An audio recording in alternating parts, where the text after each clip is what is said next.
Hello guys, চলে এসেছি রাতে খাওয়া নিয়ে। কষা কষা মুরগির মাংস আর ভাত, তার সঙ্গে রয়েছে স্যালাড।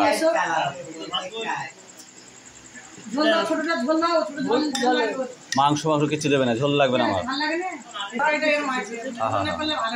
জমিয়ে খাওয়া হচ্ছে।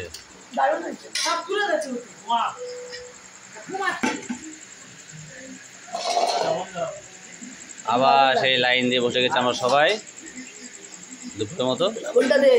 এত পিস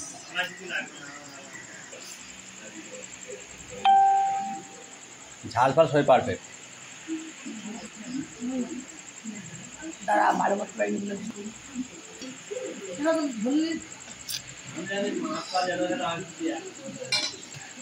এই সিম্পলি বেটার।